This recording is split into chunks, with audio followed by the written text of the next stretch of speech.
Hello everyone, how are you all? I hope you guys are doing well. So guys, welcome back to our channel and start करेंगे अपना आज का session. और आज के session में हम लोग एज यूजली डिस्कस करेंगे आपके यूजीसी नेट पेपर 1 का प्रीवियस ईयर के क्वेश्चंस टीचिंग एप्टीट्यूड पर, जो कि आपकी यूनिट 1 है आपके पेपर 1 की, जिसकी हम कंटेंट को प्रीवियस वीडियोस में कवर कर रहे थे। आपकी डिमांड थी कि मैम क्वेश्चंस एक बारी हमें कराइए कि किस टाइप के क्वेश्चंस हमें एग्जामिनेशन में देखने को मिलते हैं। तो आपकी डिमांड पर मैं ये आज क्वेश्चन वाला सेशन लेकर आई हूँ। तो ये जो क्वेश्चंस है ये प्रीवियस ईयर के क्वेश्चंस है और आपके लिए बहुत ज़्यादा बेनिफिशियल प्रूफ होने वाले हैं। तो वीडियो को विदाउट स्किप किए लास्ट तक ज़रूर देखें ताकि आपसे कोई भी इम्पॉर्टेंट क्वेश्चन यहाँ पर मिस ना हो।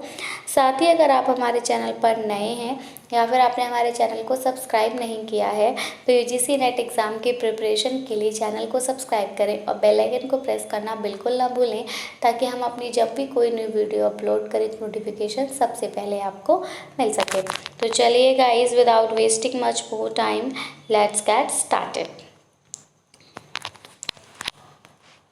Which of the following set of statements reflects the basic characteristics of teaching?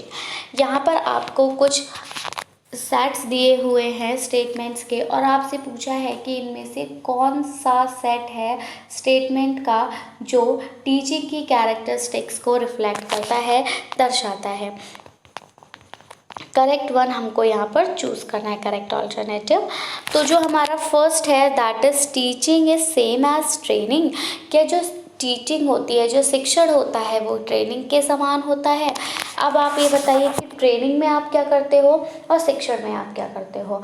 अगर आप दोनों टर्म्स को समझेंगे तो आप पाएंगे कि टीचिंग में क्या होता है, एक टीचर होता है जो आपको क्या करता है, समझाता है आपको, आप कंटेंट जो है वो डिलीवर करता है, आपके अपने कंटेंट को वो रियल लाइफ सिचुएशन से जोड़ के आपको कंटेंट से अवेयर कराता है।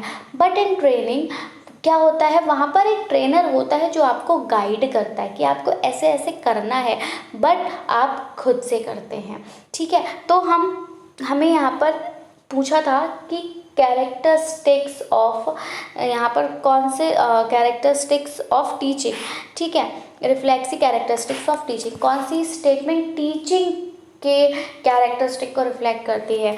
तो ये तो नहीं है, क्योंकि टीचिंग ट्रेनिंग के समान नहीं होती।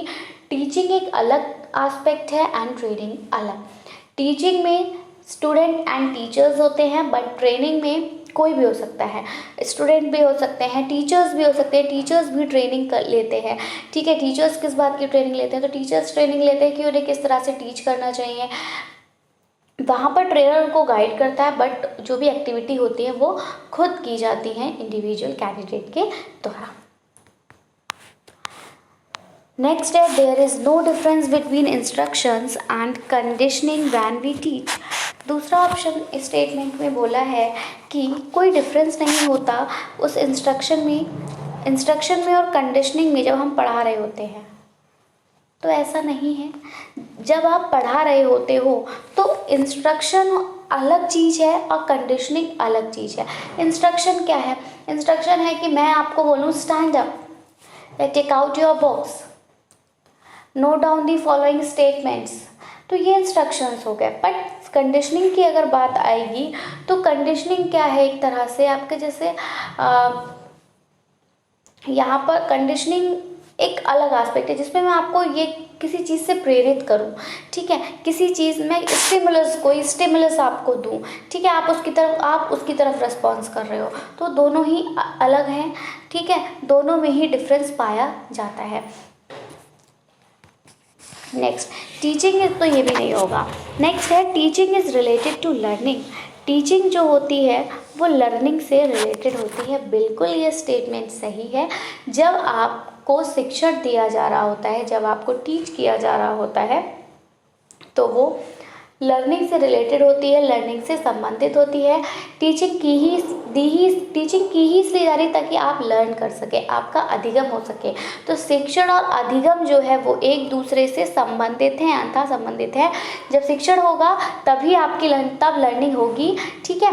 और लर्निंग जो है वो शिक्षण के ही थ्रू होती है। अब वो बात अलग है कि आप कैसे इनफॉर्मली लर्निंग कर रहे हैं या फिर फॉर्मली लर्निंग कर रहे हैं, ठीक है। तो टीचिंग तो लर्निंग से रिलेटेड है। ये दोनों ही कह सकते हैं हम एक सिक्के के दो पहलू हैं।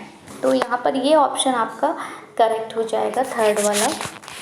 दूसरा है teaching is a task word while learning is an achievement word. अब यहाँ पर आपसे पूछा है कि टीचिंग जो है वो एक टास्क है, ठीक है, और लर्निंग जो है वो एक अचीवमेंट है। अगर आप इसको ध्यान से देखेंगे तो आप पाएंगे यस, बिल्कुल ये स्टेटमेंट सही है।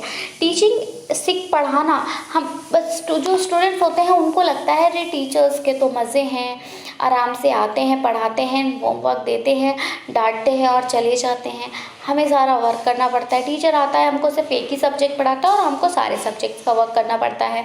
लेकिन नहीं, सबसे ज़्यादा जो डिफ़िकल्ट टास्क है वो है आपका टीचिंग। क्योंकि एक टीचर को ये ध्यान में रखना होता है कि उसके क्लास में अलग अलग बैकग्राउंड से आए हुए लोग हैं, अलग अलग कैपेबिलिटीज़ हैं उनमें। तो किस तरह से वो सबको एक साथ लेकर चल सके, किस तरह से वो अपने कंटेंट को डिलीवर करे कि बेहतर लर्निंग हो सके, ठीक है। स्टूडेंट जो हो वो बेहतर तरीके से अवेयर हो सकें कंटेंट जो भी डिलीवर किया गया है टीचर के द्वारा, और अच्छे से वो परफॉर्म भी कर पाएँ, ठीक है। जैसे कि एग्ज़ाम्स वगैरह हो तो उसमें उनका रिज़ल्ट अच्छा आए। तो ये इसलिए टीचिंग तो एक टास्क है टीचर के लिए कि किस तरह से वो अपनी टीचिंग को कैसा बनाए, बेहतर बनाए। दूसरा है आपका लर्निंग इज़ एन अचीवमेंट। बिल्कुल लर्निंग एक अचीवमेंट है। अगर आपने कुछ सीखा तो आपने कुछ पाया, है ना। आप लर्निंग कर रहे हो, मान लीजिए आप मैथ्स में अच्छे हो गए, आपने मैथ्स में कुछ सीखा, तो अब आप क्या कर सकते हो, आपने मैथ्स क्या कोई भी क्वेश्चन सॉल्व कर सकते हो। आपने कंप्यूटर में लर्निंग की, आपकी कंप्यूटर की लर्निंग बहुत अच्छी रही, आप किसी भी कंपनी में वर्क कर सकते हो, आप किसी भी अपना कैफ़े खोल सकते हो। तो लर्निंग तो अचीव, बिल्कुल टीचिंग जो है वो टास्क है और लर्निंग जो है वो अचीवमेंट है। ये स्टेटमेंट भी हमारी सही है। Next, teaching means giving information. Teaching का मतलब होता है इन्फॉर्मेशन देना, और बिल्कुल होता है। इस स्टेटमेंट को हम कैरेक्टरिस्टिक ऑफ टीचिंग में नहीं लाएंगे। टीचिंग का मतलब सिर्फ इन्फॉर्मेशन देना नहीं होता, बल्कि व्यवहार में, क्या मैं काफ़ी बार बता चुकी हूँ, बिहेवियर में परमानेंट चेंजेस लाना भी होता है, ठीक है। वन में teach without learning taking place. अब कोई पढ़ा सकता है बिना लर्निंग हुए, यस बिल्कुल हो सकता है। मान लीजिए कोई टीचर क्लास में पढ़ा रहा है, बट अगर स्टूडेंट पढ़ नहीं रहा, उसका दिमाग कहीं और है, तो लर्निंग नहीं होगी लेकिन टीचिंग हो रही है। तो ऑप्शन नंबर जो स्टेटमेंट नंबर 6 है ये भी करेक्ट है। अब हम यहाँ पर कोड मैच करेंगे। हमने देखा था हमारा थर्ड स्टेटमेंट सही था, फोर्थ सही था और 6 सही था, और ये स्टेटमेंट हमें देखने को मिलता है इधर ऑप्शन नंबर बी में।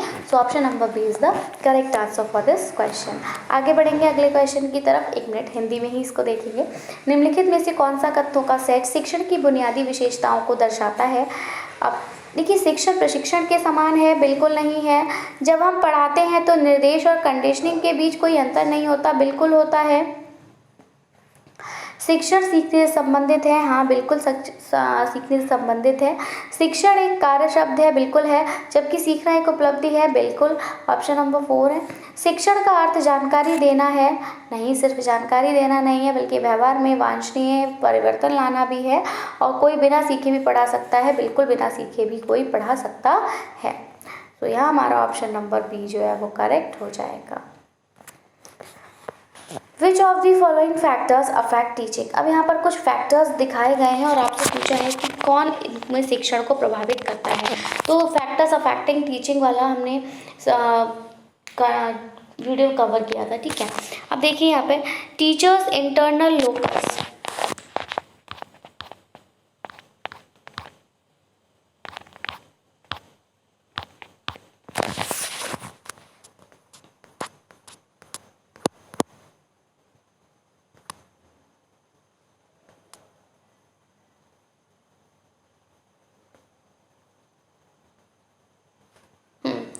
Teachers internal locus of control, teacher का इंटरनल लोकस जो होता है कंट्रोल का, उससे अफेक्ट करेगा टीचिंग को। लर्नर्स की मोटिवेशन, बिल्कुल ऑप्शन नंबर 1, बिल्कुल टीचर का कंट्रोल अगर क्लास में होगा तो स्टूडेंट बेहतर तरीके से सीख पाएंगे, ठीक है। और अगर उसका कंट्रोल ही नहीं है, वो क्लास में आया, बच्चे अपने में लगे पड़े हैं तो कोई भी शिक्षा, कोई भी लर्निंग यहाँ पर टेक प्लेस होगी, बिल्कुल नहीं होगी। तो इसलिए टीचर्स का इंटरनल लोकस ऑफ कंट्रोल होना चाहिए, बिल्कुल होना चाहिए, इससे शिक्षण प्रभावित होगा। लर्नर की मोटिवेशन, बिल्कुल लर्नर कितना मोटिवेटेड है ये प्रभाव डालेगा शिक्षण पर, कि लर्नर को किसी ने बहुत ज़्यादा मोटिवेट किया हुआ है, जो लर्नर बिल्कुल फुल मोटिवेटेड है और उसने सोच रखा है कि मेरे को जो भी टीचर पढ़ा रहा है मेरे को फुल कंसंट्रेशन के साथ पढ़ना है, अपने हर डाउट को क्लियर करना है, हर क्वेश्चन को मुझे सॉल्व करना है, तो बेहतर तरीके से वो पढ़ पाएगा। तो इस पर भी शिक्षण पर प्रभाव पड़ेगा, लर्नर्स के मोटिवेशन का। दूसरा है आपका टीचर्स बायोग्राफिकल डाटा, तो ये कोई इंपॉर्टेंट नहीं है। टीचर के बायोग्राफिकल डाटा से हमें क्या मतलब है, ठीक है। टीचर सेल्फ एफिकेसी, बिल्कुल ये तो है, टीचर की सेल्फ एफिकेसी बेटर करती है, ये शिक्षण पर प्रभाव डालेगी। दूसरा, लर्नर्स इंटरेस्ट इन को करिकुलर एक्टिविटीज़, तो लर्नर का को करिकुलर एक्टिविटीज़ में कैसा इंटरेस्ट है, इससे उसके शिक्षण पर कोई प्रभाव पड़ने वाला नहीं है, ये उसके ओवरऑल डेवलपमेंट में हेल्प करेगा, बट हम उसमें शिक्षण पे इसका कोई प्रभाव नहीं देख सकते। नेक्स्ट है आपका teachers skill in managing and monitoring, बिल्कुल ये तो एक इम्पॉर्टेंट है कि टीचर जो हो वो स्किल्ड होना चाहिए कि वो क्लास को मैनेज कर सके, क्लास को मॉनिटर कर सके बेहतर तरीके से। दूसरा है teachers knowledge of the subject including general knowledge, ये भी है, टीचर के पास सब्जेक्ट नॉलेज के साथ साथ जनरल नॉलेज भी होनी ज़रूरी है, तो ये वाला ऑप्शन भी सही है। अब हम देखेंगे कौन कौन सी स्टेटमेंट हमने यहाँ पर सही बताई हैं। तो हमने फर्स्ट सही बताया है, सेकेंड सही बताया है, फोर्थ सही बताया है, 6 एंड 7 सही बताया है। सो ऑप्शन नंबर ए जो है वो यहाँ पर करेक्ट हो जाएगा। हिंदी में देखेंगे निम्नलिखित में से कौन सा कारक शिक्षण को प्रभावित करता है। शिक्षक का आंतरिक नियंत्रण स्थान, बिल्कुल। शिक्षार्थी प्रेरणा, यस। शिक्षक का जीवनी संबंधी डाटा, नो। शिक्षक की आत्म प्रभाकारिता, यस। सह पाठ्यचर्या संबंधी गतिविधियों में शिक्षार्थी की रुचि, एंड उससे कोई फर्क नहीं है। प्रबंधन और निगरानी में शिक्षक का कौशल, यस। एंड सामान्य ज्ञान सहित विषय शिक्षक का ज्ञान, बिल्कुल। तो यहाँ हमारा जो करेक्ट आंसर है वो ऑप्शन नंबर ए है।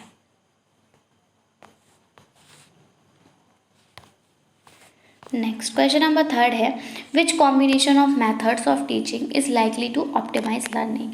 यहाँ पर आपको कुछ मेथड्स दिए हुए हैं टीचिंग के और आपसे पूछा है कि कौन सा कॉम्बिनेशन जो होगा वो लर्निंग को ऑप्टिमाइज करेगा।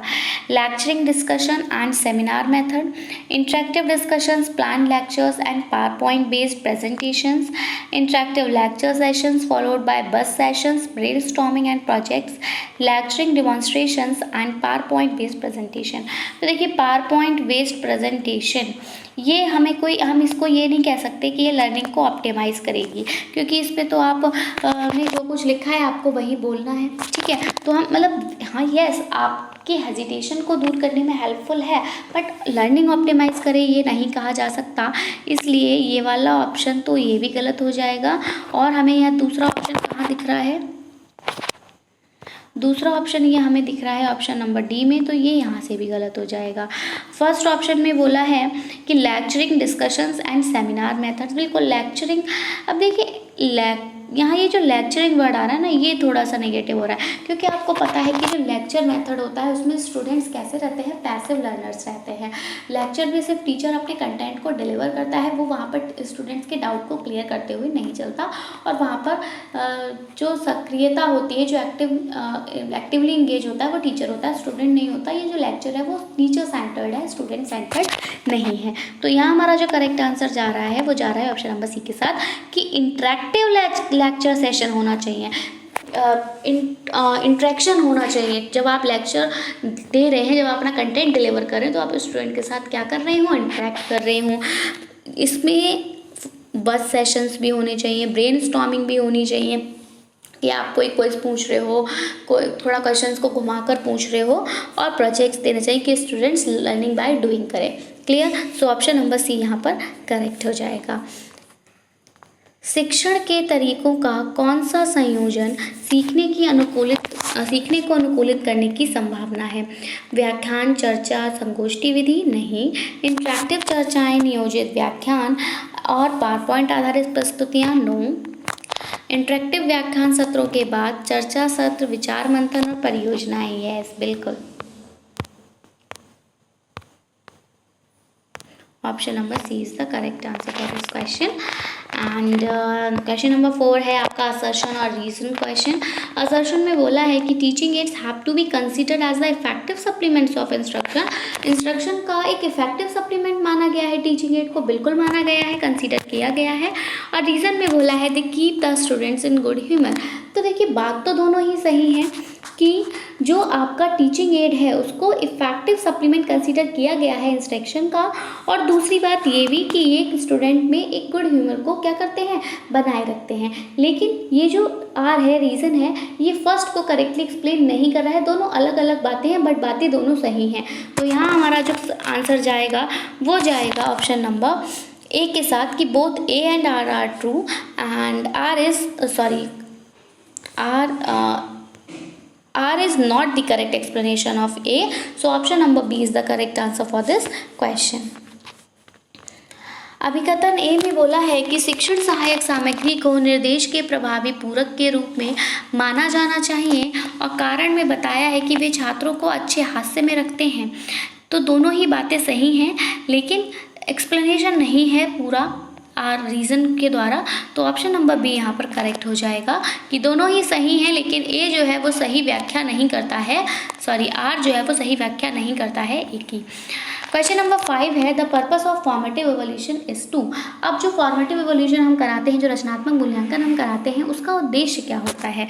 स्टूडेंट को सिर्फ एक ग्रेड प्रोवाइड कर देना कि कौन ए ग्रेड पा रहा है, कौन बी ग्रेड पा रहा है, तो ऐसा नहीं है। This is wrong. Accelerate students learning performance, yes, ये एक तरह से पॉजिटिव लग रहा है हमको। चेक स्टूडेंट्स परफॉर्मेंस ग्राफ, देखिए हमें स्टूडेंट का परफॉर्मेंस ग्राफ नहीं चेक करना, हमें स्टूडेंट का डेवलपमेंट चेक करना है, हमें स्टूडेंट का डेवलपमेंट क्रिएट करना है, डेवलपमेंट करना है उनका, ठीक है। तो यहाँ पर ये हम उनका परफॉर्मेंस ग्राफ बना के उनको डिमोटिवेट नहीं करना चाह रहे, ठीक है। Provide feedback to teacher effectiveness, teacher की इफेक्टिवनेस का हमें क्या करना, टीचर की इफेक्टिवनेस का हमें स्टूडेंट पर ध्यान रखना है। हमारी जो एजुकेशन है अभी वो चाइल्ड सेंटर्ड है। तो यहाँ हमारा जो करेक्ट आंसर जाएगा वो किसकी तरफ जाएगा कि हमें स्टूडेंट की लर्निंग परफॉर्मेंस को क्या करना है, एक्सक्लरेट करना है, इसको एक दिशा देनी है, इसको बढ़ाना है, ठीक है। सो ऑप्शन नंबर बी जो है वो यहाँ पर करेक्ट हो जाएगा। रचनात्मक मूल्यांकन का उद्देश्य है ग्रेड छात्रों के सीखने के परिणाम, यानी कि यहाँ पे है कि छात्रों के सीखने के परिणामों का ग्रेड देना, तो नहीं। छात्रों के सीखने के प्रदर्शन में तेजी लाना, बिल्कुल यही है ऑप्शन नंबर बी।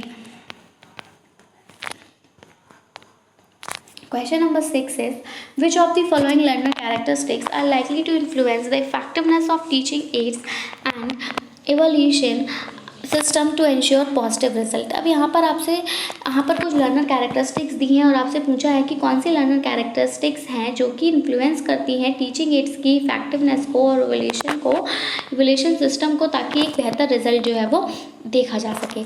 तो लर्नर्स का फैमिली बैकग्राउंड मैं काफ़ी बार बता चुकी हूँ कि लर्नर का फैमिली बैकग्राउंड, उसकी एज, उसकी हैबिटेशन, वो कहाँ रहता है, वो कितनी साल का है, उसका फैमिली बैकग्राउंड कैसा है, वो अमीर है, गरीब है, इससे कोई फ़र्क नहीं पड़ता है, ठीक है। नेक्स्ट, लर्नर्स की पेरेंटेज, यहाँ पर परसेंटेज होगा, नहीं पेरेंटेज, ठीक है। लर्निंग पेरेंटेज भी हो सकता है कि लर्नर की जो पालन पोषण हो रहा है वो कैसे हो रहा है, उसका सोशियो इकोनॉमिक बैकग्राउंड कैसा है, and performance in learning of the concern subject की हमें बात नहीं करनी। Learners stage of development, social background and personal interest, तो ये भी गलत हो जाएगा। पर्सनल इंटरेस्ट तो थोड़ा सही है, बट वही है कि हमें उसकी डेवलपमेंट की स्टेजेस और सोशल बैकग्राउंड का यहाँ पर कुछ ज़्यादा यूज़ नहीं है। जो ज़्यादा अप्रोप्रिएट लग रहा है वो लग रहा है ऑप्शन नंबर डी कि लर्नर्स का मैच्योरिटी लेवल देखना है, उसकी एकेडमिक परफॉर्मेंस लेवल देखना है और उसका मोटिवेशनल डिस्पोजिशंस देखना है। Option number D correct. Hindi में देखेंगे, निम्नलिखित में से कौन सी शिक्षार्थी विशेषताएं सकारात्मक परिणाम सुनिश्चित करने के लिए शिक्षण सहायता और मूल्यांकन प्रणालियों की प्रभावशीलता को प्रभावित कर सकती है? शिक्षार्थी की पारिवारिक पृष्ठभूमि, उम्र और निवास? नहीं। शिक्षार्थी के माता पिता, सामाजिक आर्थिक पृष्ठभूमि और संबंधित विषय को सीखने में प्रदर्शन? शिक्षार्थी के विकास का चरण सामाजिक पृष्ठभूमि या व्यक्तिगत रुचियाँ या शिक्षार्थी की परिपक्वता स्तर, शैक्षिक प्रदर्शन स्तर और प्रेरक स्वभाव। नेक्स्ट है internal and external factors that affect message reception by the student in the classroom are referred to as. बहुत इजी सा क्वेश्चन है कि जो भी हमारे आंतरिक और बाह्य कारक है जिससे कि जो भी मैसेज प्रोवाइड किया जा रहा है वो स्टूडेंट तक नहीं पहुंच पा रहा, रिसेप्शन में अगर प्रॉब्लम आ रही है क्लासरूम में तो इसको हम कैसे दर्शाएंगे? तो इसको हम फीडबैक कहेंगे? नहीं, फीडबैक तो नहीं है ये, फ्रेगमेंटेशन भी नहीं है कि टूट टूट के आवाज़ गई, नहीं, चैनलाइजेशन भी नहीं है। इसका पूरा कारण जो है वो ऑप्शन नंबर डी है, दैट इज़ नॉइज़। की क्लास में अगर नॉइज़ है तो टीचर क्या पढ़ा रहा है वो स्टूडेंट तक नहीं पहुँचेगा। कक्षा में छात्रों द्वारा संदेश ग्रहण करने को प्रभावित करने वाले आंतरिक और बाह्य कारकों को क्या कहा जाता है? प्रतिक्रिया, विखंडन, चैनलाइजेशन या शोर। बिल्कुल option number D, that is शोर यानी कि नॉइस।